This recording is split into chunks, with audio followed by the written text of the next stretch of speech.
اعوذ باللہ من الشیطان الرجیم بسم اللہ الرحمن الرحیم۔ السلام علیکم دوستو، آج ہم حضرت عمر رضی اللہ تعالیٰ عنہ کا اسلام لانے کا قصہ بیان کریں گے۔ حضرت عمر رضی اللہ تعالیٰ عنہ جن کے پاک نام پر آج مسلمانوں کو فخر ہے اور جن کے جوش ایمانی سے آج 1300 برس بعد تک کافروں کے دلوں میں خوف ہے، اسلام لانے سے قبل مسلمانوں کے مقابلے اور تکلیف پہنچانے میں بھی ممتاز تھے۔ نبی اکرم صلی اللہ علیہ وآلہ وسلم کے قتل کے در پہ رہتے تھے۔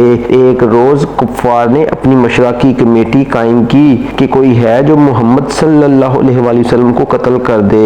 عمر نے کہا کہ میں کروں گا۔ لوگوں نے کہا کہ بے شک تم ہی کر سکتے ہو۔ عمر نے تلوار اٹھائی اور چل دیے۔ اسی فکر میں جا رہے تھے کہ سامنے سے قبیلہ زہرہ کے جن کا نام حضرت سعد بن ابی وقاص رضی اللہ تعالیٰ عنہ تھا ملے، اور بعضوں نے کہا ہے کہ کوئی اور صاحب ملے۔ انہوں نے پوچھا کہ عمر کہاں جا رہے ہو؟ کہنے لگے محمد صلی اللہ علیہ وآلہ وسلم کو قتل کرنے کی فکر میں ہوں۔ نعوذ باللہ۔ سعد نے کہا کہ بنو ہاشم اور بنو زہرہ اور بنو عبد مناف سے کیسے مطمئن ہو گئے؟ وہ تم کو بدلہ میں قتل کر دیں گے۔ اس جواب پر بگڑے اور کہنے لگے کہ معلوم ہوتا ہے تو بھی بے دین یعنی مسلمان ہو گیا ہے، لا پہلے میں تجھی کو نپٹا دوں۔ یہ کہہ کر عمر نے تلوار تان لی۔ سعد رضی اللہ تعالیٰ عنہ نے بھی یہ کہہ کر کہ ہاں میں مسلمان ہو گیا ہوں تلوار سنبھال لی۔ دونوں طرف سے تلوار چلنے ہی کو تھی کہ سعد رضی اللہ تعالیٰ عنہ نے کہا پہلے اپنے گھر کی تو خبر لے، تیری بہن اور بہن بھائی دونوں مسلمان ہو چکے ہیں۔ یہ سننا تھا کہ غصے سے بھر گئے اور سیدھے بہن کے گھر گئے۔ وہاں حضرت خباب رضی اللہ تعالیٰ عنہ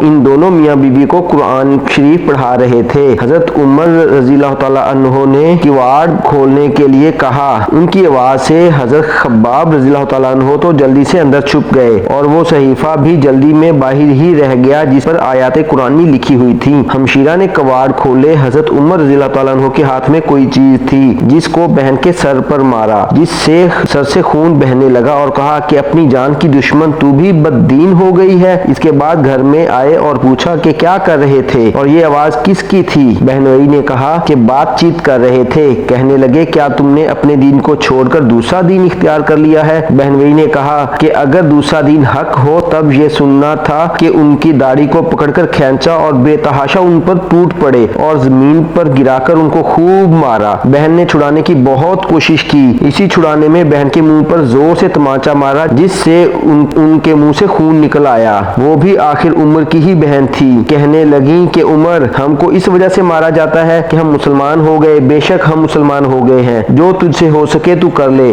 اس کے بعد حضرت عمر رضی اللہ تعالیٰ عنہ کی نگاہ اس صحیفہ پر پڑی جو جلدی میں باہر رہ گیا تھا اور غصہ کا جوش بھی ٹھنڈا ہو چکا تھا، اور بہن کے اس طرح خون میں بھر جانے سے شرم بھی آ رہی تھی۔ کہنے لگے کہ اچھا مجھے دکھلاؤ یہ کیا ہے؟ بہن نے کہا کہ تو ناپاک ہے اور اس کو ناپاک ہاتھ نہیں لگا سکتے۔ ہر چند اصرار کیا مگر وہ بے وضو اور غسل کے دینے کو تیار نہ ہوئی۔ حضرت عمر رضی اللہ تعالیٰ عنہ نے غسل کیا اور اس کو لے کر پڑھا۔ اس میں سورہ طٰہٰ لکھی ہوئی تھی۔ اس کو پڑھنا شروع کیا کہ حالت ہی بدل گئی۔ کہنے لگے کہ اچھا مجھے بھی محمد صلی اللہ علیہ وآلہ وسلم کی خدمت میں لے چلو۔ یہ الفاظ سن کر حضرت خباب رضی اللہ تعالیٰ عنہ اندر سے نکلے اور کہا کہ اے عمر تجھے خوشخبری دیتا ہوں کہ کل حضور اقدس صلی اللہ علیہ وآلہ وسلم نے دعا مانگی تھی کہ یا اللہ عمر رضی اللہ تعالیٰ عنہ اور ابو جہل میں سے جو تجھے زیادہ پسند ہے اس سے اسلام کو قوت عطا فرما۔ یہ دونوں اپنے دور میں قوت میں بہت مشہور تھے۔